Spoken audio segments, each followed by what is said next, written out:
Cumprimento a todos os meus irmãos com a paz de Jesus. Seja bem-vindo a esta live do dia 29 de janeiro. Hoje, sábado, de manhã, uma bênção especial Deus tem para você. Antes de começar, vamos orar. Pai querido que estás nos céus, na tua presença, eu e os meus irmãos nos introduzimos para te adorar. Só o Senhor é Deus no céu e na terra. O Santo de Israel, derrama sobre nós o Espírito Santo. Que o Senhor abra nossa mente agora para desvendar o Apocalipse. Desvendando o Apocalipse. Desvendando o Apocalipse. Entendendo as mensagens proféticas que o Senhor tem para nós como teu povo neste tempo do fim, nesta última geração. Abre, portanto, nossa mente.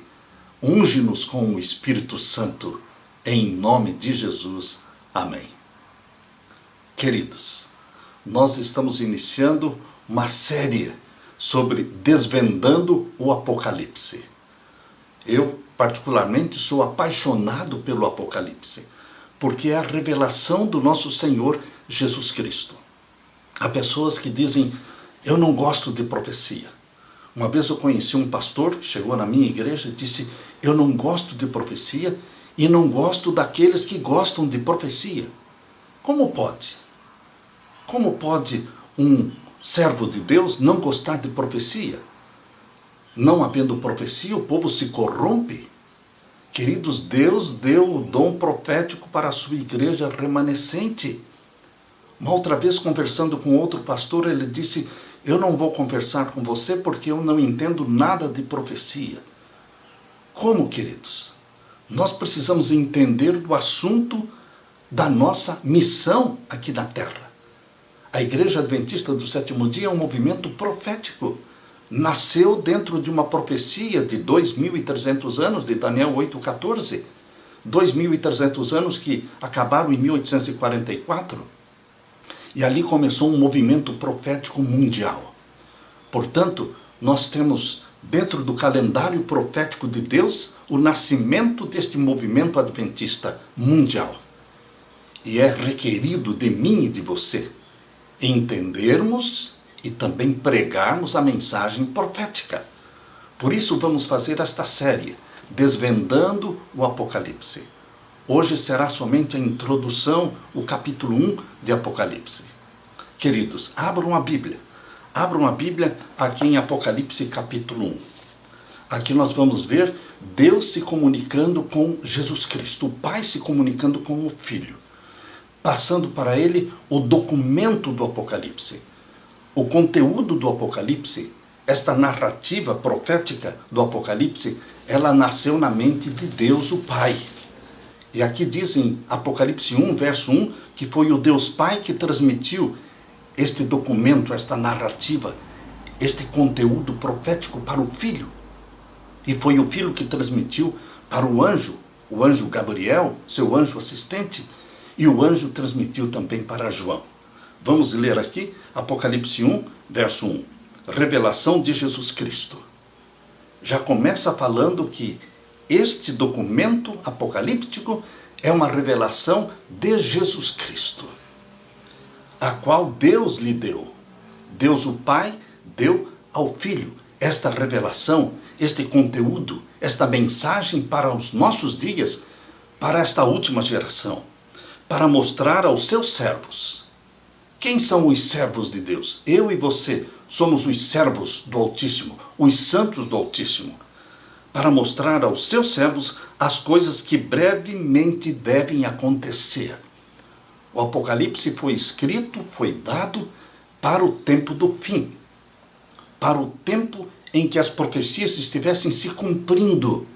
Quando as profecias estivessem se cumprindo, saberíamos que brevemente deveriam acontecer estes acontecimentos de eventos finais anunciados no Apocalipse, para mostrar aos seus servos as coisas que brevemente devem acontecer, e pelo seu anjo, o anjo assistente de Jesus Cristo, desde lá o livro de Daniel, e aqui no Apocalipse também, é o anjo Gabriel. e pelo seu anjo as enviou e as notificou a João, o seu servo. Queridos, Deus o Pai é a fonte de todas as verdades proféticas neste documento chamado Apocalipse. Os comunicados de Jesus são chamados de o testemunho de Jesus Cristo.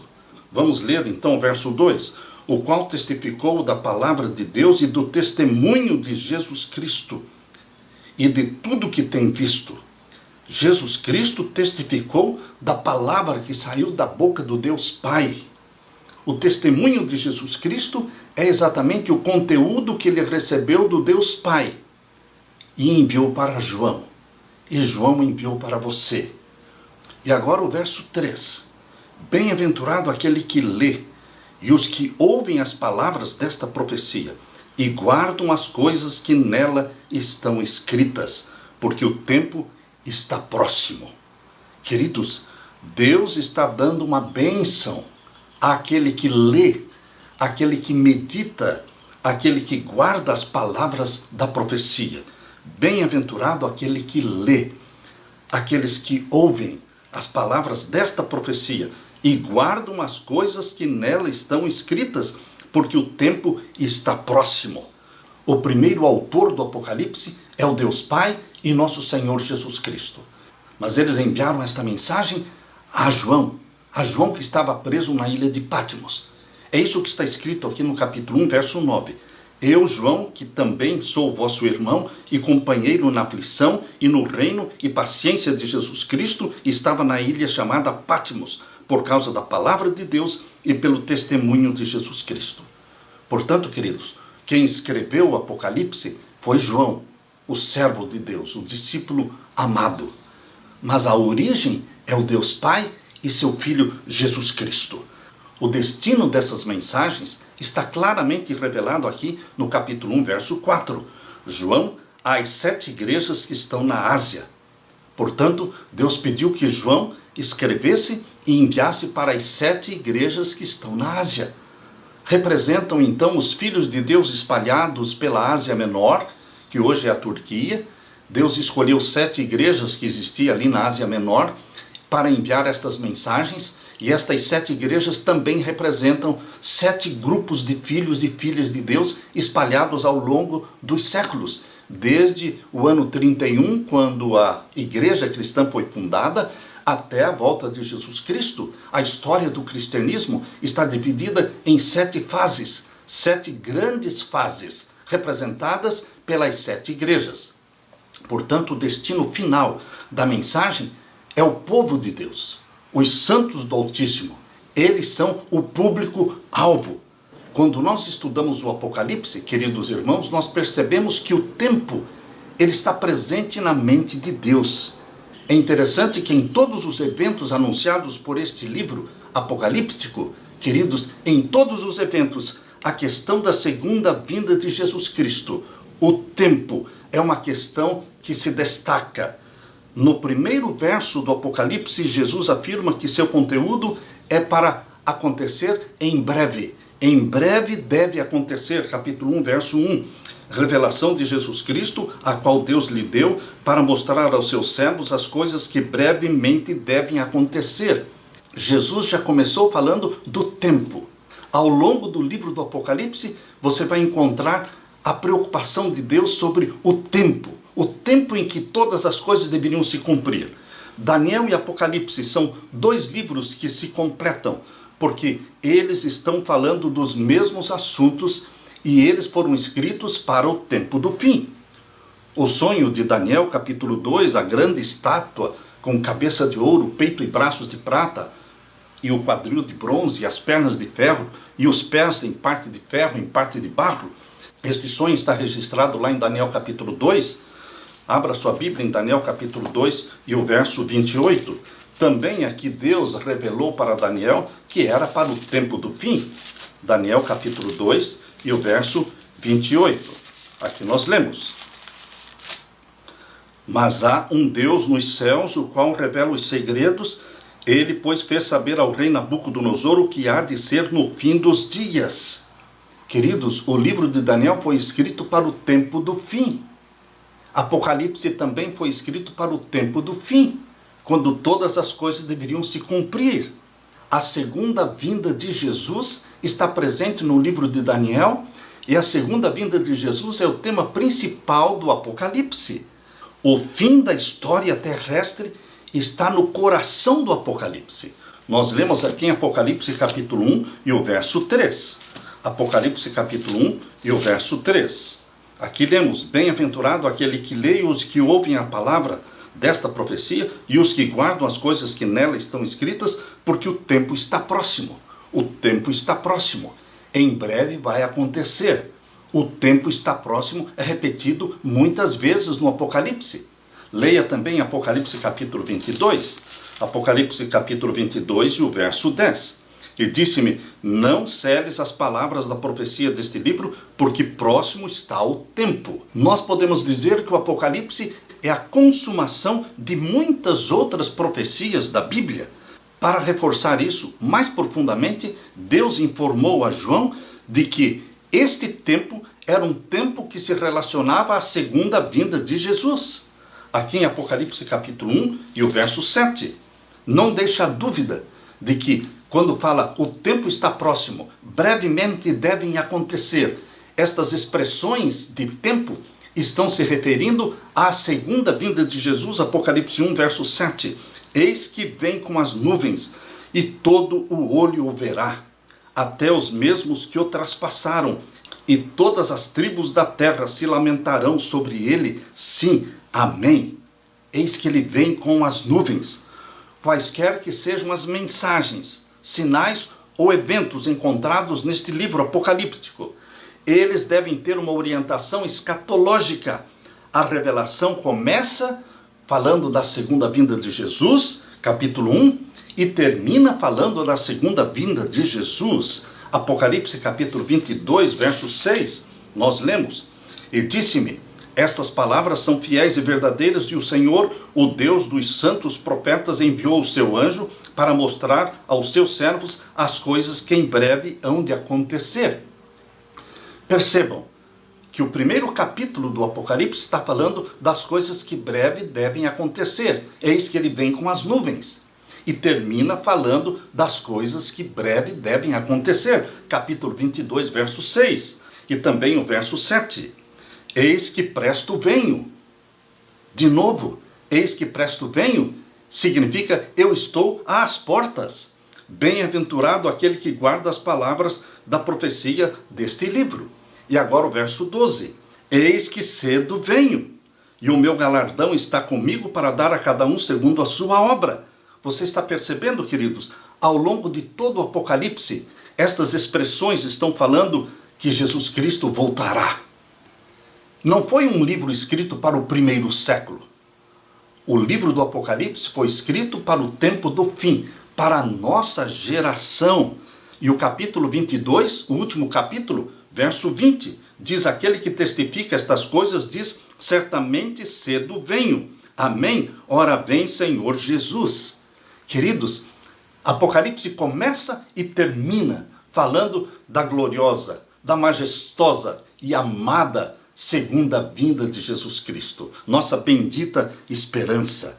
O contexto do Apocalipse inteiro descreve eventos relacionados à segunda vinda do nosso Senhor Jesus Cristo. Portanto, não podemos prender o Apocalipse na Idade Média. Não podemos jogar as profecias do Apocalipse para a Idade Média, porque elas estão apontando para o tempo do fim, para a última geração, quando as profecias deveriam se cumprir e nós entenderíamos que Jesus estaria às portas. Estas expressões em breve devem acontecer, rapidamente, estão às portas. Todas as expressões apontam para a volta de Jesus. Mas, como nós podemos entender que a segunda vinda de Jesus estaria próxima no primeiro século?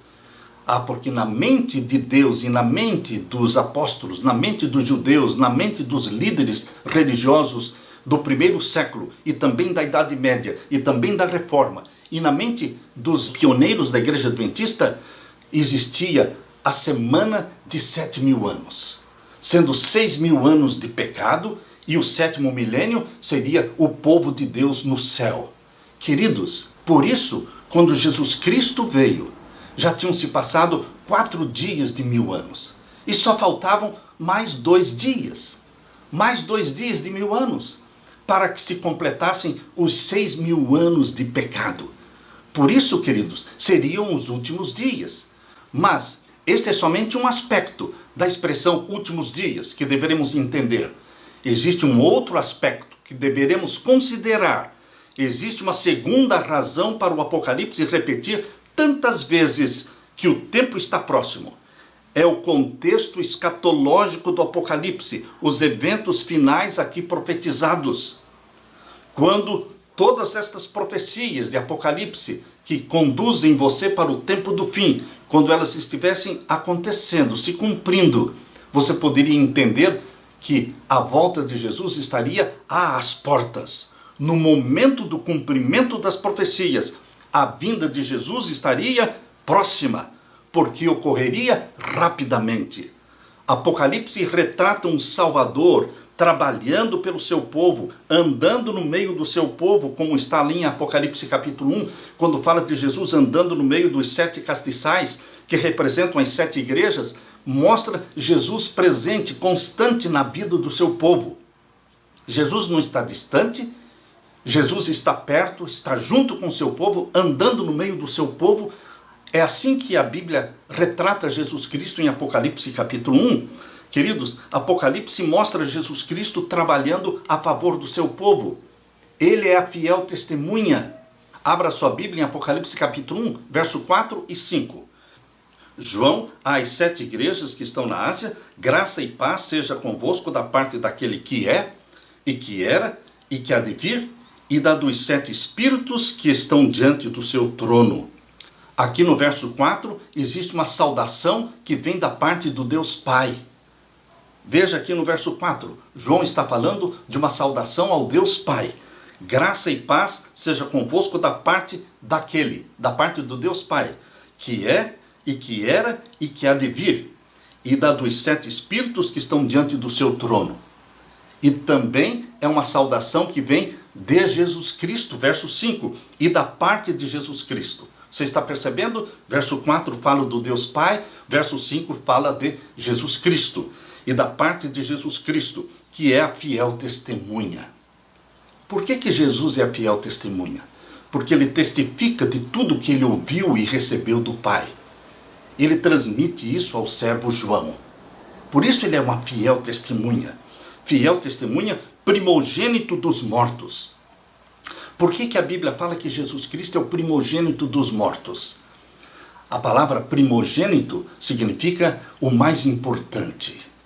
Primogênito era o principal filho que nascia numa família. Todas as atenções eram voltadas para o filho primogênito. A primogenitura de Jesus destaca que Jesus é o maior, o mais importante, o mais digno de todos os seres humanos. E quando fala que ele é o primogênito dos mortos, ele é o maior, é o principal de todos os que morreram e ressuscitaram. Todos os que morreram dependem deste, que é o primogênito dos mortos. É o principal dentre os que morreram e que ressuscitaram. A ressurreição de todos os mortos depende deste, que é o primogênito dos mortos. Queridos, nossas esperanças estão no primogênito dos mortos. Aquele que morreu por nós e que ressuscitou, e que ressuscitará também todos aqueles que nele creem. Portanto, entenda primogênito dos mortos como sendo o mais importante. Aquele que morreu, mas que todos os outros mortos dependem dele. Por isso ele ressuscitou, para dar vida aos que morreram crendo no seu nome. E diz mais, o príncipe dos reis da terra. Nós já estudamos com vocês no Apocalipse, mostrando que, lá em Apocalipse capítulo 21, fala que a terra terá reis. Serão 12 reis, que vão liderar e vão administrar e governar as 12 supernações da nova terra.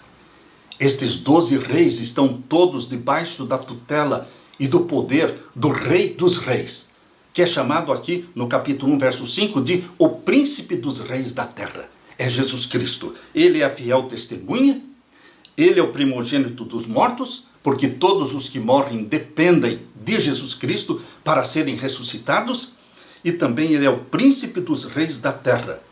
Há aquele que nos ama. Você tem alguma dúvida do amor de Jesus Cristo? Ele já provou este amor, ele já morreu por você. Queridos, ele nos ama e em seu sangue nos lavou dos nossos pecados. O sangue de Jesus Cristo é poderoso para nos purificar de todos os pecados. É assim que diz em 1 João capítulo 1 e o verso 7, que o sangue de Jesus Cristo é poderoso. Leia 1 João capítulo 1 e o verso 7. Mas se andarmos na luz, como ele na luz está, temos comunhão uns com os outros, e o sangue de Jesus Cristo, seu Filho, nos purifica de todo o pecado. Queridos, é esse Jesus que está sendo revelado aqui no Apocalipse. É esta fiel testemunha, Jesus Cristo, que recebeu do Pai todo este conteúdo profético e transmitiu para você e para mim. Que Salvador! Ele é visto como um elo todo-poderoso entre nós, os seres humanos, e o Deus Pai. Sabendo que haveria muitos falsos cristos e falsos profetas, a Bíblia se preocupa em mostrar quem é o verdadeiro Cristo. O verdadeiro Cristo é aquele que morreu, que ressuscitou e que subiu ao céu como as primícias dos mortos. Por que Paulo fala ali na primeira carta aos Coríntios, capítulo 15, verso 23? Abra sua Bíblia. Primeira carta de Paulo aos Coríntios, capítulo 15, verso 23. Por que Paulo fala que Jesus Cristo é as primícias dos mortos? Jesus é o primogênito dos mortos, porque dele dependem todos os que morrem. E Jesus é a primícia dos mortos, por quê? Ele ressuscitou no dia das primícias. Jesus ressuscitou no dia 16 de Nisan, do ano 31. Ele morreu no dia da Páscoa, dia 14, e ressuscitou no dia das primícias, dia 16. Ele é a primícia dos mortos. E ele trouxe da sepultura uma multidão de santos glorificados. Porque Mateus capítulo 27, versos 51 a 53, diz que Jesus Cristo, ao ressuscitar, trouxe do túmulo uma multidão de santos glorificados. Eles ressuscitaram com Jesus, também fazendo parte das primícias dos mortos. Jesus e os que ressuscitaram com ele, eles são as primícias dos mortos. E subiram ao céu no dia das primícias, no dia 16. No próprio dia em que ressuscitaram, subiram ao céu e aquela multidão foi consagrada a Deus Pai, lá no santuário celestial. Jesus Cristo apresentou àquela multidão aquele troféu. É o troféu da sua vitória sobre a morte. Apresentou as primícias ao Deus Pai. E Deus aceitou as primícias dos mortos. E eles então retornaram para a terra. Jesus Cristo e aquela multidão de santos glorificados. E aqui permaneceram mais 40 dias, aparecendo para muitos, testificando de que Jesus Cristo é o Salvador, morto, ressuscitado, assunto ao céu. Ele é o nosso Salvador. Por 40 dias permaneceram na terra. Queridos, Jesus Cristo é as primícias dos mortos. É maravilhoso que no início deste primeiro capítulo do Apocalipse tenhamos informações suficientes para querer que esse Jesus seja o nosso amigo, o nosso rei, o nosso salvador, o nosso advogado. Então, queridos, no capítulo 1 e o verso 6 de Apocalipse, vem a bendita promessa. Apocalipse capítulo 1 e o verso 6, vem a promessa. E nos fez reis e sacerdotes. Jesus Cristo constitui reis. Jesus Cristo escolhe 12 reis. Por isso diz aqui, e nos fez reis e sacerdotes. Porque a nova terra, dividida em 12 supernações, ela será administrada por 12 reis, escolhidos dentre os seres humanos, resgatados pelo sangue de Jesus Cristo. Nós já lemos isso em Mateus capítulo 19 e o verso 28, que os 12 apóstolos serão os 12 reis da nova terra. Por isso diz, e nos fez reis e sacerdotes. Como sacerdotes?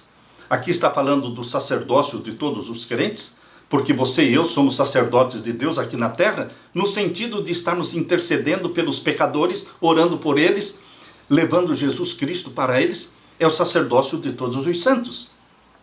E também, queridos, Em Apocalipse capítulo 4, fala que existem 24 anciãos, ajudando Jesus Cristo no sacerdócio no santuário celestial. Esses 24 anciãos foram escolhidos daquela multidão de santos glorificados, que subiram ao céu com Jesus Cristo. Jesus Cristo escolheu 24 anciãos humanos, ressuscitados, glorificados, para auxiliá-lo no ministério do sacerdócio no santuário celestial. Por isso está falando aqui, e nos fez reis e sacerdotes. Queridos, agora vamos fixar nossa atenção no verso 7, capítulo 1 de Apocalipse, verso 7. Esta é uma mensagem profunda de Deus para você. Eis que vem com as nuvens, e todo olho o verá. A volta de Jesus Cristo, a segunda vinda de Jesus, ela será vista por todos. Todo o olho o verá. Olhos de amor e olhos de ódio. Aqueles que amam a Jesus Cristo o verão vindo com poder e glória do céu. Mas aqueles que odeiam a Jesus Cristo também terão que contemplá-lo, para ver quem foi aquele que eles rejeitaram.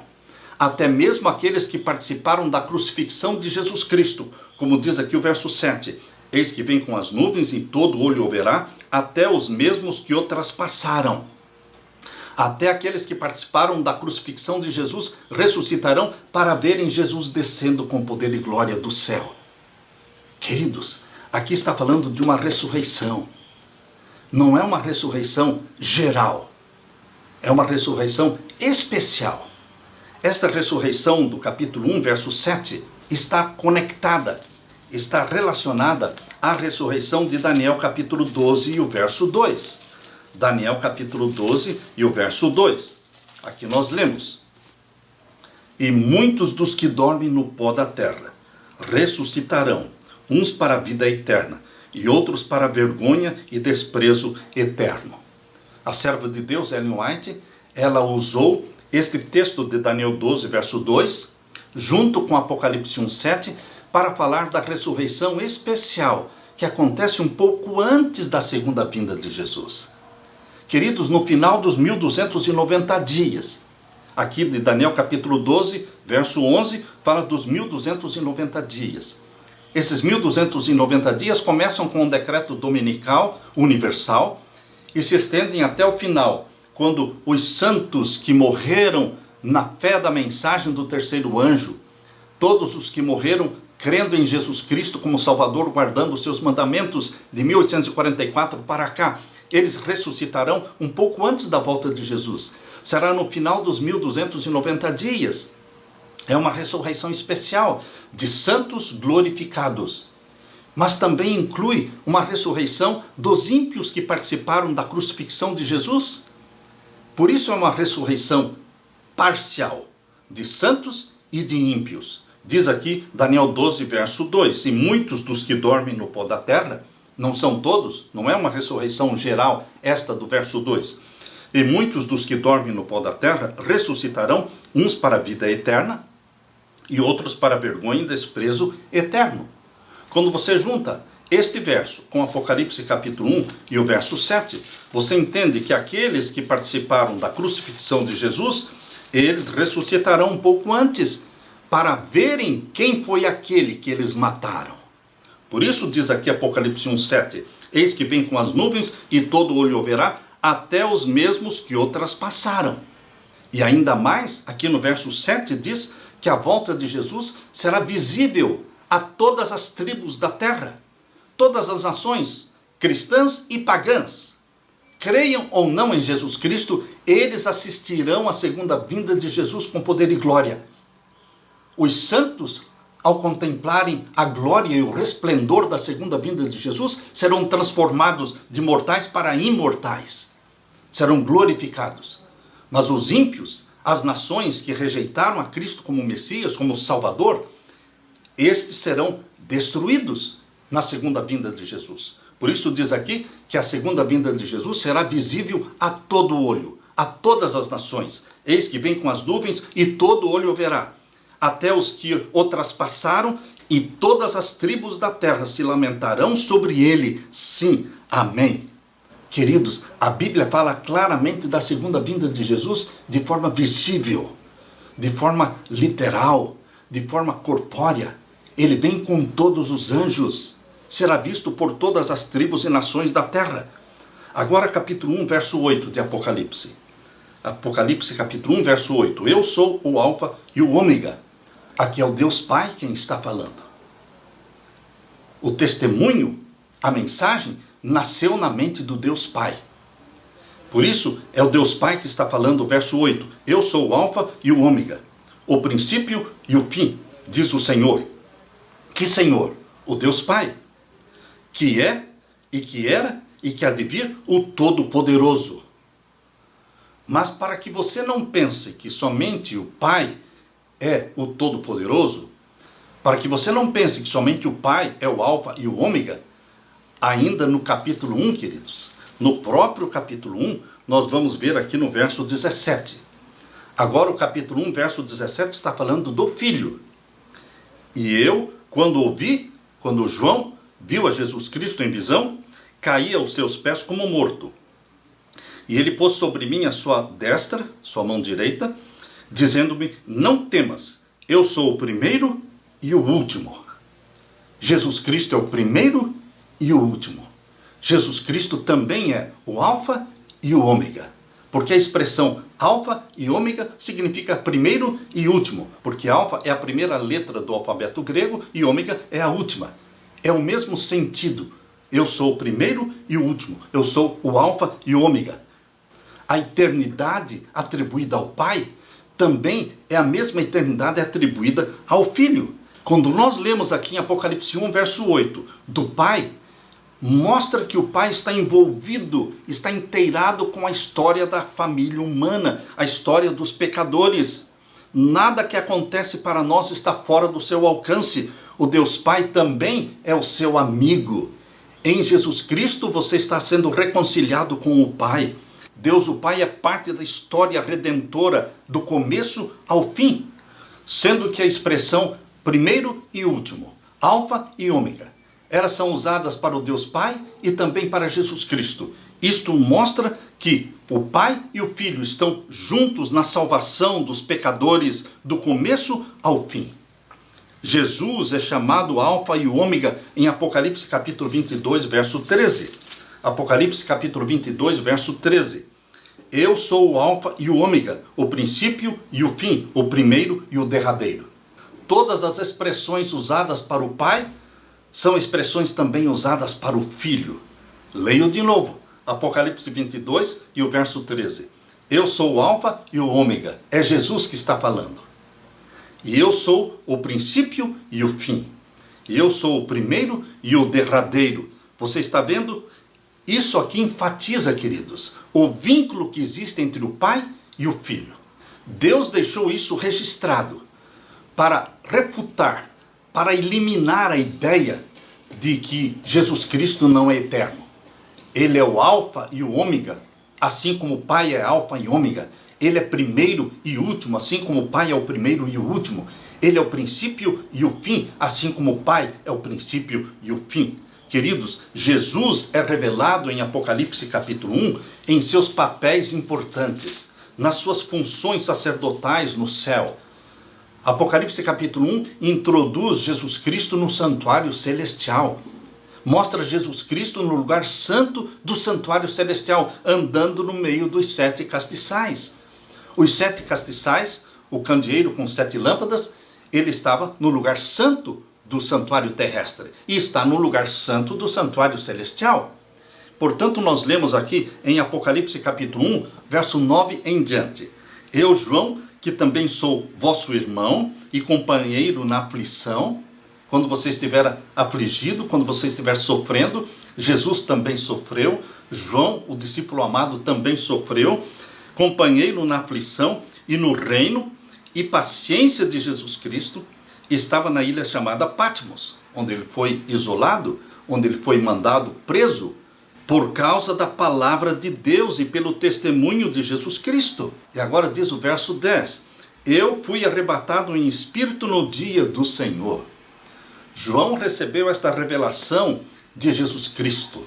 Esta revelação de Jesus Cristo, chamada Apocalipse, foi dada para João no dia do Senhor. O dia do Senhor, meu querido irmão, tem que ser entendido dentro do contexto bíblico. É a Bíblia que diz qual é o dia do Senhor. Não é aquilo que nós pensamos ser, mas é aquilo que está escrito. Assim disse o Senhor. Abra sua Bíblia em Isaías capítulo 58.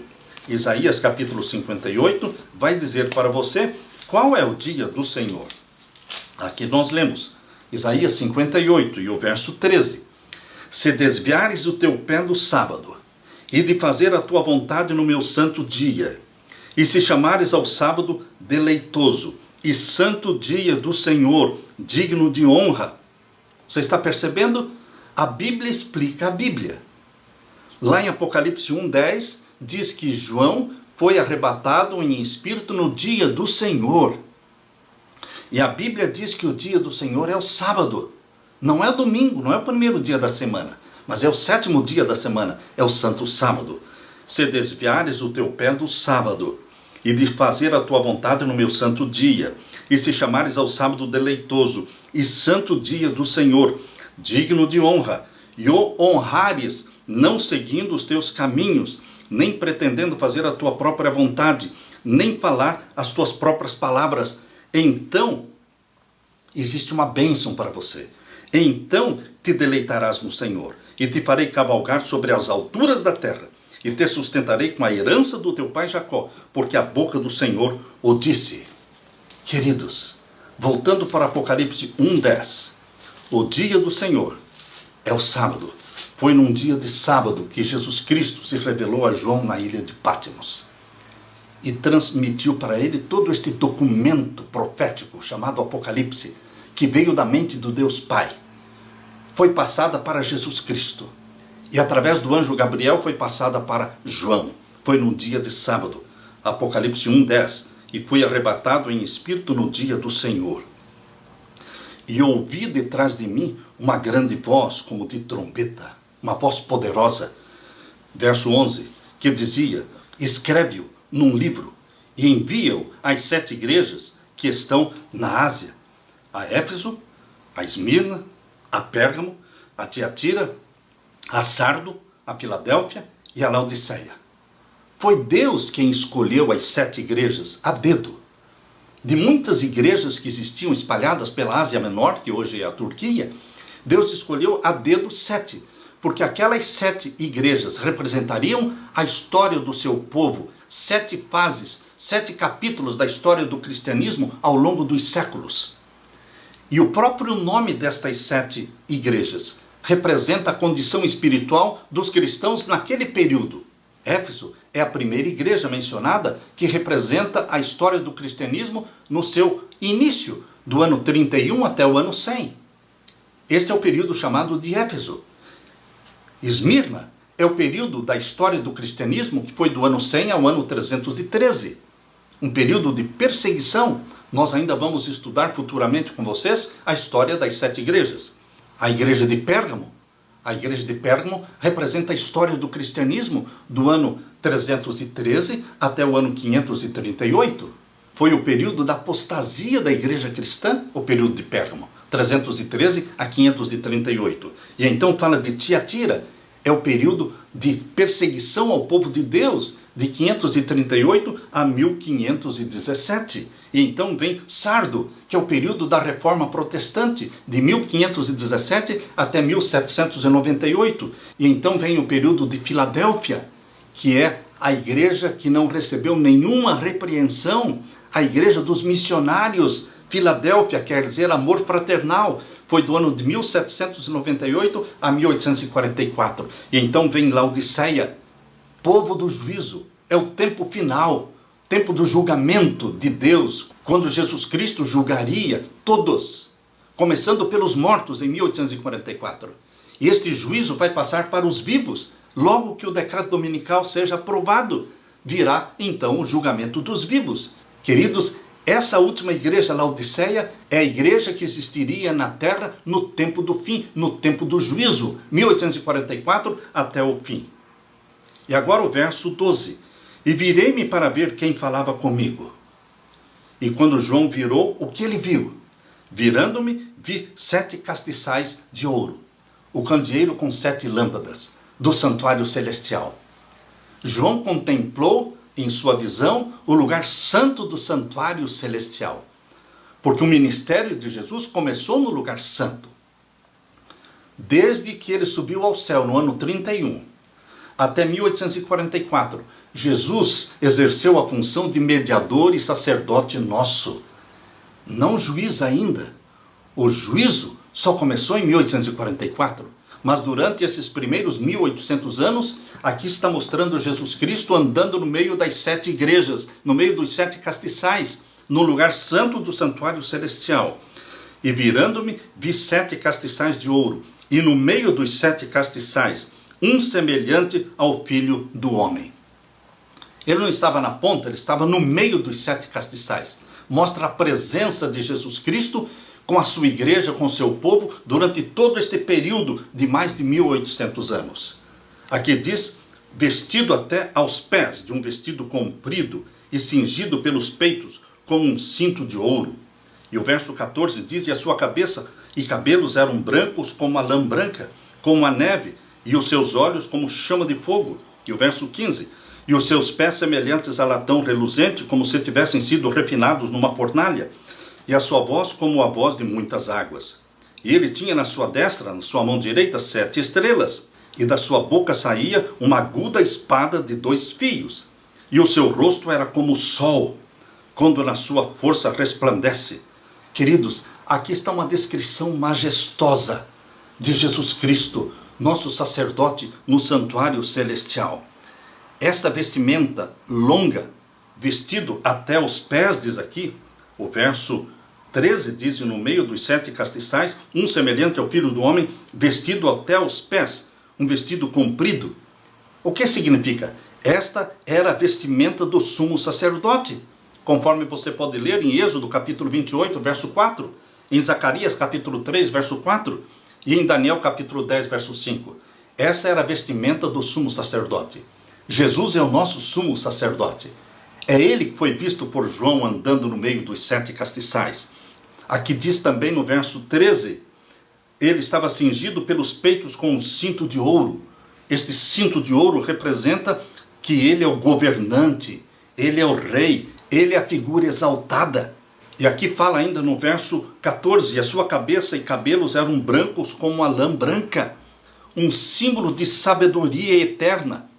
Esta descrição de cabelos brancos, ela é usada lá em Daniel capítulo 7, verso 9, falando do Pai. Descreve o Pai também de cabelos brancos em Daniel 7, 9. E aqui descreve Jesus Cristo com cabelos brancos, diz aqui, sua cabeça e cabelos eram brancos como a lã branca, como a neve. E ainda mais, queridos, fala que ele tem olhos ardentes. Olhos ardentes, diz aqui o verso 14. E os seus olhos como chama de fogo. O que significa? Isto mostra a visão penetrante, divina, deste juiz, que é Jesus Cristo. Ele é onisciente. E o verso 15 relata que os seus pés, semelhantes a latão reluzente. O que significa isso? Representa domínio total sobre onde quer que ele esteja e se mova. E a voz dele é uma voz poderosa. É assim que o verso 15 diz, e a sua voz, o finalzinho do verso 15, e a sua voz como a voz de muitas águas. E fala que na sua mão direita existem 7 estrelas.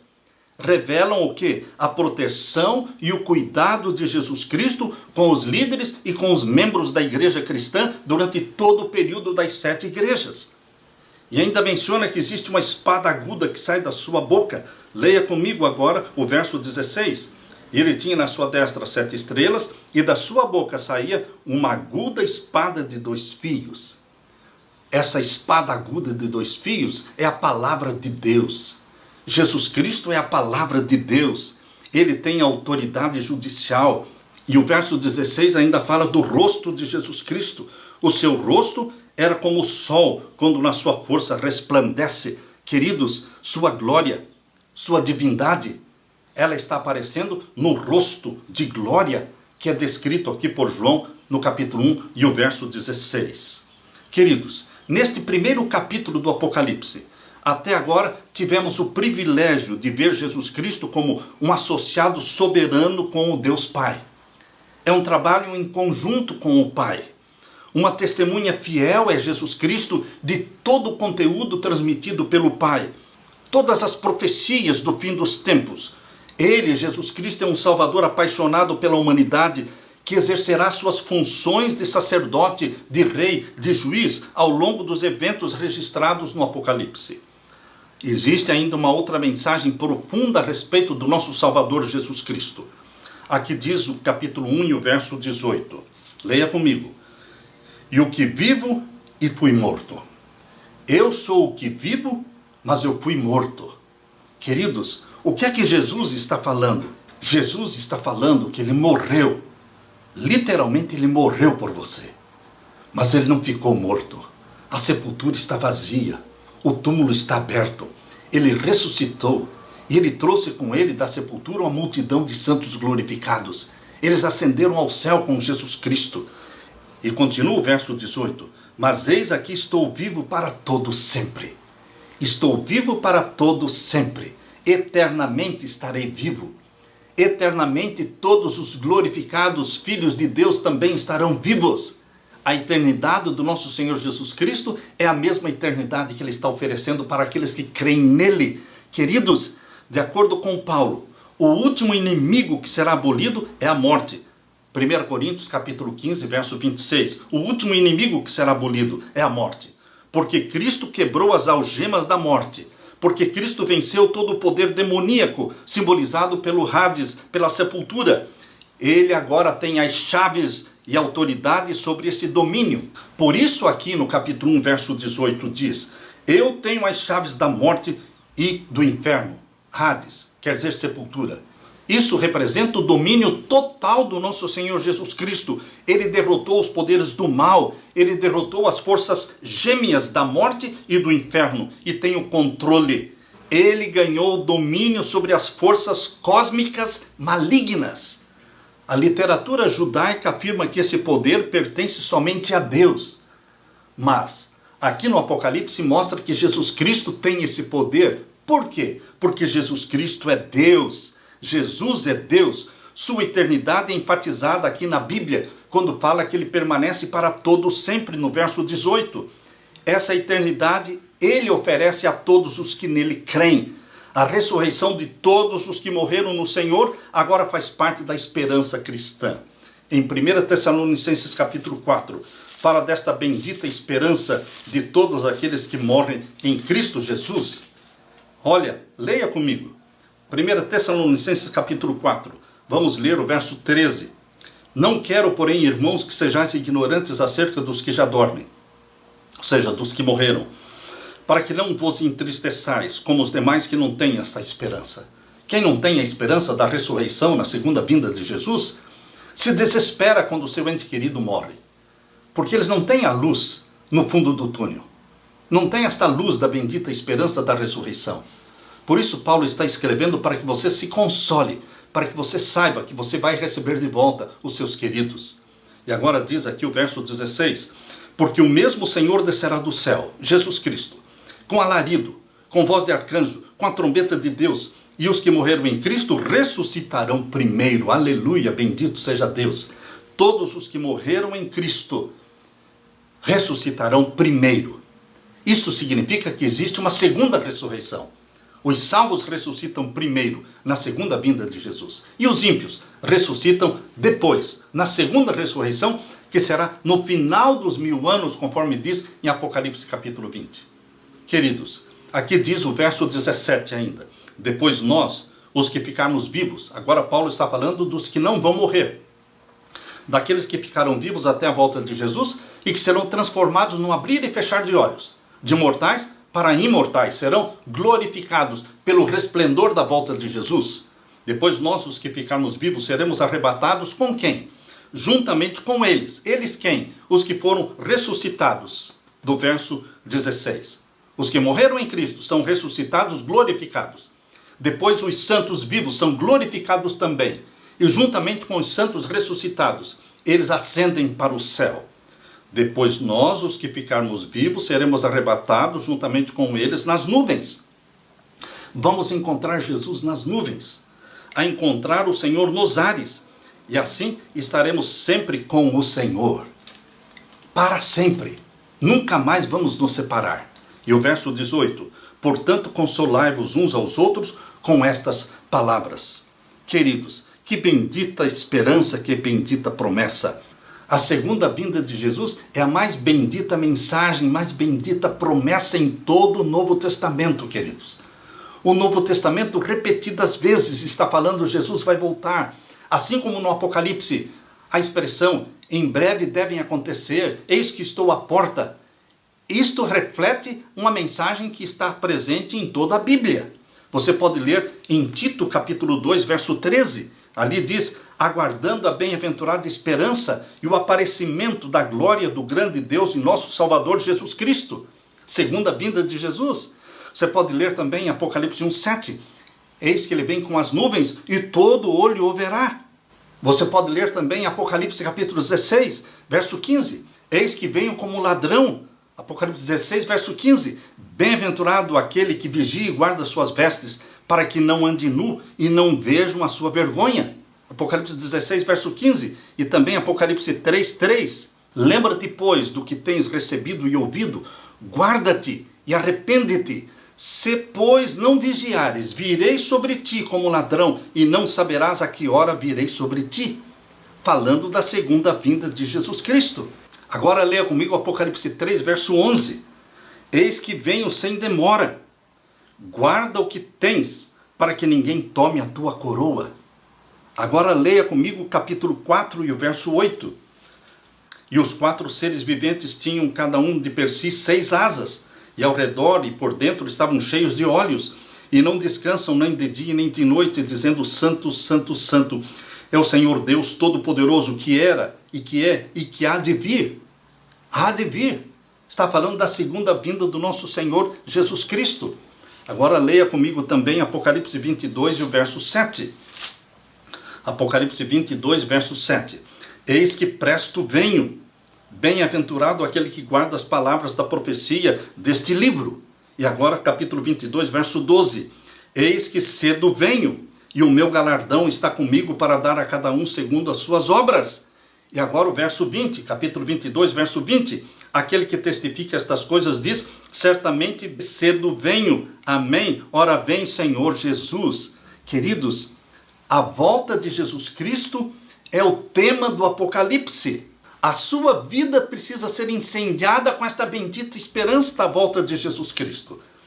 Na segunda carta de Pedro, capítulo 3, verso 10, diz, mas o dia do Senhor virá como ladrão de noite, no qual os céus passarão com grande estrondo, e os elementos ardendo se desfarão, e também a terra e as obras que nela há se queimarão. 2 Pedro 3, verso 10. Queridos, Cristo virá com as nuvens. Nuvens de anjos acompanharão Jesus Cristo.